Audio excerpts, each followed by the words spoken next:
আসসালামু আলাইকুম। এখন ম্যাচ জিততে আর মেসিকে লাগে না। মেসি সুয়ারেজকে ছাড়া টেইলার, ক্যাম্পানার ম্যাজিক্যাল গোলে এ কেমন দুর্দান্ত জয় মায়ামির। ভ্যানকুভারের বিপক্ষে কে দুর্দান্তই না খেলল ইন্টার মায়ামি। একের পর এক আক্রমণে প্রতিপক্ষকে নিজেদের মাঠেই বিধ্বস্ত করল মায়ামি। ম্যাচের 38তম মিনিটে লেফট সাইড থেকে আলবার অসাধারণ বাড়িয়ে দেওয়া বল দুর্দান্তভাবে ডিপ বক্সে ঢুকে পড়ে টেইলার এবং সেখানে অসাধারণ কন্ট্রোল নিয়ে দারুণ এক জোরালো স্বরে দুর্দান্তভাবে জালের দেখা পায় টেইলার।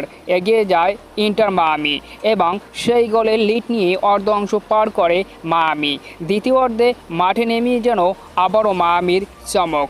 54তম মিনিটে টেইলারের দুর্দান্ত অ্যাসিস্ট থেকে ক্যাম্পানার ম্যাজিক্যাল গোলে 2-0-তে এগিয়ে যায় মায়ামি।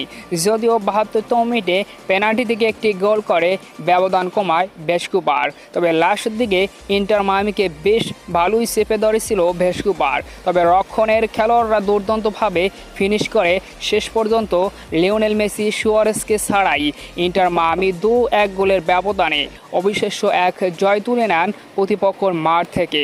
তো অভিনন্দন মায়ামিকে, শুভকামনা রইল পরবর্তী ম্যাচের জন্য।